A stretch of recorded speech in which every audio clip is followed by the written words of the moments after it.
ევროპარლამენტის შემდეგ ევროკომისია საქართველოში ახალი არჩევნების ჩატარება სამ ევროპულმა სტრუქტურამაც დაუჭირა მხარი. ამის შესახებ ცნობილი გახდა ევროპარლამენტის დებატებზე, სადაც დემოკრატიული დაღმასვლა საქართველოში განხილვის მთავარი თემა იყო. ძალადობა პოლიტიკოსებზე, ჟურნალისტებსა და დემონსტრანტებზე, დაკავებები, მუქარები, მზარდი რეპრესიები, საჯარო მოხელეების პოლიტიკური დევნა. ეს იყო მწვავე კრიტიკის საგანი დისკუსიის დროს.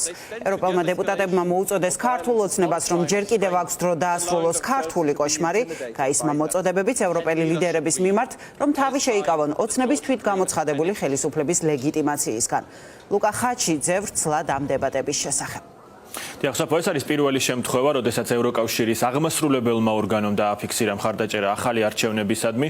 მანამდე ევროკავშირიდან ამ იდეას მხარს უჭერდნენ მხოლოდ ინდივიდუალური ქვეყნები, ახლა კი მოწოდება ახალი არჩევნების ჩატარებისკენ მოვისმინეთ ევროკომისიიდან. უწყების წარმომადგენელმა, ამ შემთხვევაში კომისარმა შინაგან საქმეთა და მიგრაციის საკითხებში თქვა, რომ საქართველოს დემოკრატიული უკუსვლა არის საგანგაშო. მან დაგმო ძალადობა მშვიდობიანი დემონსტრანტების წინააღმდეგ, მათ შორის ფიზიკური თავდასხმები ოპოზიციონერებზე, ჟურნალისტებზე, აქტივისტებზე, გამოყო სალომე ზურაბიშვილის წინააღმდეგ წარმოებული კამპანიაც. ევროკავშირში კარგად იციან, რომ რეჟიმი მოძალადეებს არ სჯის და ოცნებას შეახსენეს, რომ ეს კანდიდატი ქვეყნის სტანდარტი არაა.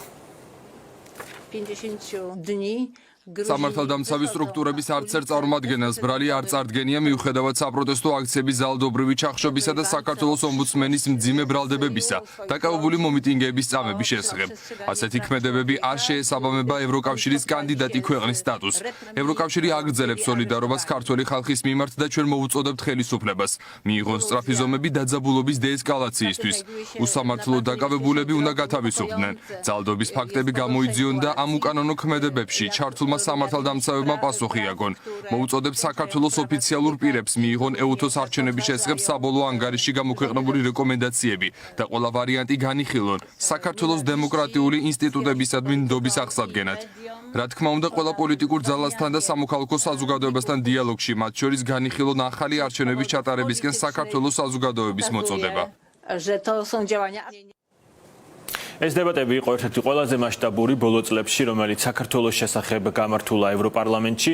თითქმის ყველა გამომსვლელმა თუ არ ჩავთვლით ოცნების საეჭვო მომხრეებს, რომლებიც ასევე მხარს უჭერენ პუტინს, ასადს და სხვა დიქტატორებს, ყველა მოითხოვა ახალი არჩევნები და პერსონალური სანქციები პირადად ივანიშვილის და რეჟიმის წევრების მიმართ. ევროდეპუტატები ძალიან კრიტიკულები იყვნენ ევროკომისიის მიმართაც და მათ ამ შეფასებებს ისმენდა ევროკომისარი, მათ არაეფექტიანი და არასაკმარისი უწოდეს ბლოკის ნაბიჯს, რომლის მიხედვითაც დიპლომატიური პასპორტების მქონე პირებს ევროკავშირში უვიზოდ შესვლა აღარ შეეძლებათ. მოვუწოდებ ევროკავშირის ლიდერებს, წევრ ქვეყნებს და სხვა საერთაშორისო ორგანიზაციებს თავი შეიკავონ ყველა ქმედებისგან, რომლებიც ქართული ოცნების თვითდანიშნული ხელისუფლების ლეგიტიმაციას მოახდენს. ხალხის პოლიტიკური ოპოზიციისა და სამოქალაქო საზოგადოების მიმართ ძალადობა კვლავ მძაფრდება. ოპოზიციის ერთ-ერთ ლიდერს გიორგი გახარიას სასტიკად ცემეს. თავს დაესხნენ დამოუკიდებელ ჟურნალისტებს, მათ შორის მზია ამაღლობელს, რომელიც ორთვიან წინასწარ პატიმრობაშია. ევროპამ ამას უნდა უპასუხოს პასუხისმგებელი პირებისთვის, განსაკუთრებით ბიძინა ივანიშვილისთვის პერსონალური სანქციების დაწესებით. ერთადერთი გამოსავალი ამ კრიზისიდან არის ახალი დამოუკიდებელი სამართლიანი არჩევნები ყოველგვარი შეფერხების გარეშე. ძალადობის ესკალაცია არა სიძლიერის, არამედ იმის ნიშანია, რომ ქართული ოცნება პანიკაშია. ისინი პანიკაში არიან, რადგან სათანადოდ ვერ შეაფასეს ქართული ხალხის ნება და ევროპული იდეის ძალა. მათ ეგონათ, რომ შეეძლოთ არჩევნების გაყალბება და დეზინფორმაციითა და დაშინებით რუსული სახელმძღვანელოთი თამაში თავიანთი ძალაუფლების გასამტკიცებლად, მაგრამ ახლა ნელ-ნელა მიხვდნენ, რომ ეს იყო შეთანხმება ეშმაკთან. პუტინი არ ეძებს პარტნიორებს ან მოკავშირეებს, არამედ ვასალებსა და კოლონიებს. ჩვენ ვნახეთ ეს სირიაში. პუტინზე დაყრდნობა არსად მიგიყვანთ, გარდა რუსული დევნილობისა. საქართველოში ევროკავშირი არაფერს აკეთებს და ეს სირცხვილია.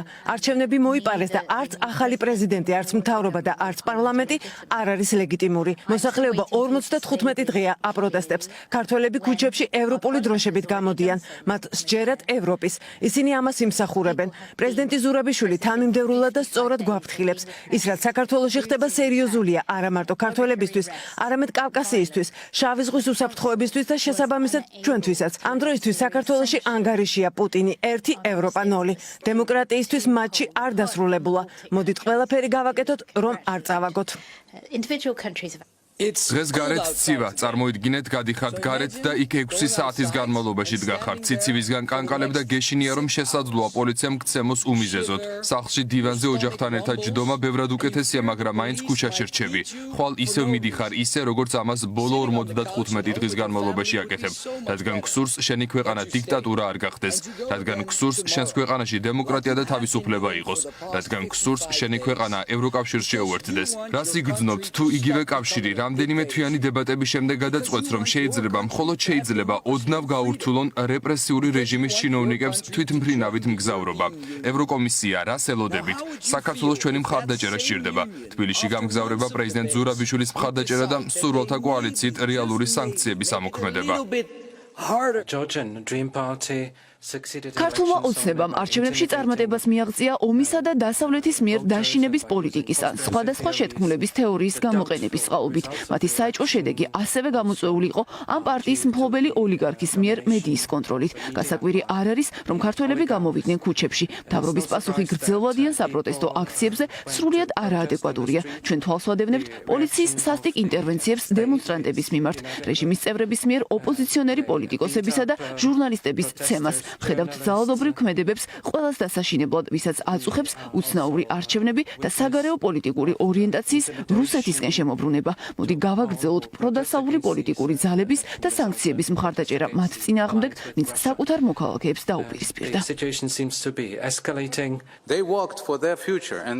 ქართველების დემოკრატიული მომავლის შესახებ ოცნება თანხმედრაშია ევროპულ ოცნებასთან და ეს არის საქართველოს ნამდვილი ოცნება, მაგრამ პარტია, რომელიც საკუთარ თავს ქართულ ოცნებას ეძახის, თავისი ძალაუფლების სრულ ძალას იყენებს, რათა გაასამართლოს ჟურნალისტები, თავს დაესხას მშვიდობიან დემონსტრანტებს და ოპოზიციის წევრებს, ყოფილ პრემიერ-მინისტრ გიორგი გახარიასაც, რომელსაც სულ რამდენიმე დღის წინ სასტიკად დაესხნენ თავს. ასე რომ ვკითხულობ, ირაკლი კობახიძევ და მიხეილ ყაველაშვილო, სადამდე ხართ მზად ესკალაციისთვის? თქვენს ხალხს მხოლოდ ერთი რამ სურს, არჩევნების ხელახლა ჩატარება დემოკრატიულ პირობებში და ეს უნდა მისცეთ მათ. ეს არის უფლება, რომლისთვისაც იბრძვიან და არ უნდათ რომ აწამონ. ნახეთ ხალხი, რომელიც აწამეს საქართველოში, მათ აქვთ უსაფრთხოდ ყოფნის უფლება. ხოლო თუ არა, მაშინ მსურველთა კოალიციაზე უნდა ვიმუშაოთ, რომელიც მიზნობრივ სანქციებზე იმუშავებს, მათ შორის თქვენს წინააღმდეგ. ორი თვეა საქართველო ჩაფლულია მასობრივ პროტესტში სასტიკი ანტიდემოკრატიული ხელისუფლების წინააღმდეგ, რომელმაც კიდევ ერთხელ გააყალბა არჩევნები და ევროკავშირთან გაწევრიანების შესახებ მოლაპარაკებები შეაჩერა. ხელისუფლება სასტიკი რეპრესიებით პასუხობს. საქართველო კრიტიკულ ზღვარზეა. ევროპული ღირებულებები ან კრემლის კრიმინალური რეჟიმის ტრიუმფი. ჩვენ ევროპარლამენტი გვერდზე არ უნდა გავდგეთ. უნდა მოვითხოვოთ სანქციები ოლიგარქი ივანიშვილის და მასთან დაკავშირებული ბიზნესმენებისა და პოლიტიკოსების წინააღმდეგ. ამჟამინდელი მთავრობისა და პარლამენტის საერთაშორისო იზოლაცია, თავისუფალი მედიის, პროევროპული ორგანიზაციების მხარდაჭერა, ყოფილი პრეზიდენტის, სააკაშვილის და სხვა პოლიტიკური პატიმრების გათავისუფლება. საქართველოში პოლიტიკური ვითარების გაუარესება ჩვენს სასწრაფო ყურადღებას მოითხოვს. ბოლო არჩევნები მოიპარეს და ერთადერთი ლეგიტიმური წარმომადგენელი დღეს პრეზიდენტი ზურაბიშვილია, რაც ახლა გვჭირდება მოქმედება. ივანიშვილს და ქართული ოცნების მაღალჩინოსნებს უნდა დაუწესდეთ სანქციები, აქტივების გაყენვის ჩათვლით. მიმართავ ევროკომისიას და საბჭოს, შეასრულეთ თქვენი საქმე. ჩვენ უნდა ვიდგეთ ქართველებთან ერთად. საქართველო კანდიდატი ქვეყანაა. ჩვენის გვჭირდება. ამ რეჟიმს ქეც არ მოვუხრი, მისი წესებით არ ვითამაშებ. ვშიმშილობ, არის რაღაც უფრო დიადი ვიდრე სიცოცხლე, ეს თავისუფლებაა. მამაცი ქართველი ჟურნალისტის ეს ძლიერი სიტყვები გვახსენებს თუ რამდენად მძიმე სიტუაციაა საქართველოში. ვინაიდან ის ეწინააღმდეგება ივანიშვილის პრორუსულ რეჟიმს, მე ვდგავარ მის გვერდით და ყველა შესანიშნავი ადამიანის გვერდით ბათუმსა და თბილისში. თამამად შემიძლია ვთქვა, რომ მეც დღეს ქართველი ვარ. ახლა მოქმედების დროა. ჩვენ უფრო მკაცრი სანქციები უნდა დავაწესო და მხარი დავუჭირო თავისუფალ მედიას და მოქალაქეებს, რომლებიც იბრძვიან საქართველოს დემოკრატიული და ევროპული მომავლისთვის. როგორც დღეს ქალბატონი ამაღლობელი გვაფრთხილებს, დღეს მე ვარ, ხვალ შეიძლება ნებისმიერი იყოს. ერთადერთი რაც ბოროტების ტრიუმფისთვის აუცილებელია, ეს კეთილი ადამიანების უმოქმედობა. მოდი იმედი არ გავუცრუოთ საქართველოს.